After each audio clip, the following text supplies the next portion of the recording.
Hello everyone, আমার চ্যানেলে সবাইকে স্বাগতম। কালকে বিকেলবেলা ননদ আর বৌদিদের মিলে একটু বেরিয়ে পড়লাম শপিং করতে। কিছু শপিং করার ছিল, তাই কিছু শপিং করতে চলে গেলাম ভি2-তে। নতুন খুলেছে আমাদের হাবড়া জয়গাছির ওখানে। ঘুরতে চলে গেলাম, কেনাকাটা ঘোরা সবই হয়ে গেল এবং সেখান থেকে আমরা আম আসার পথে দেখা হয়েছিল অনেকগুলো রথ, খুব সুন্দর সুন্দর। কালকে তো এমনিও রথযাত্রা ছিল, রাস্তায় ওরকম রথ দেখতে পেয়েছি। হ্যালো এভরিওয়ান, আমার চ্যানেলে সবাইকে স্বাগতম। কালকে বিকেলবেলা ননদ আর বৌদিদের মিলে একটু বেরিয়ে পড়লাম শপিং করতে।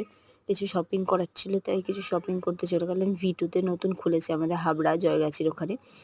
ঘুরতে চলে গেলাম, কেনাকাটা ঘোরা সবই হয়ে গেল এবং সেখান থেকে আমরা আসার পথে দেখা হয়েছিল অনেকগুলো রথ, খুব সুন্দর সুন্দর। কালকে তো এমনিও রথযাত্রা ছিল, রাস্তায় ওরকম রথ দেখতে পেয়েছি। অনেক বড় বড় রথ, অনেকগুলো রথ দেখেছি আমরা, অন্তত 3টের মতো বড় বড় সুন্দর সুন্দর রথ দেখেছি।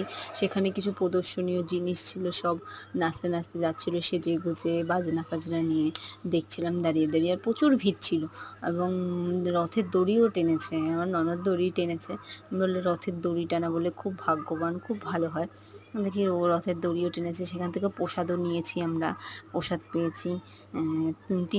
তিনটে রথ দেখেছি বড় বড়, 3টে থেকেই আমরা কলা পেয়েছি, খুব সুন্দর। কালকে খুব মজা হয়েছে এবং দেখাও হয়েছে, মানে সবই হয়েছে, রথ দেখা কলা বেচা বলে না, সেই সবই হয়েছে।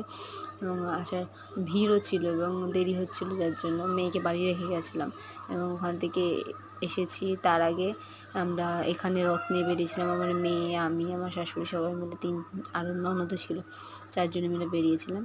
সেখান থেকে আবার ওখানে চলে যায়, আবার তাড়াতাড়ি করে বাড়ি চলে আসি, মেয়ে বাড়ি ছিল। তোমরা বলো বন্ধুরা অবশ্যই ভিডিওটা কেমন হয়েছে। তোমরা পরবর্তী ভিডিওতে তোমাদের সাথে আবার দেখা হবে।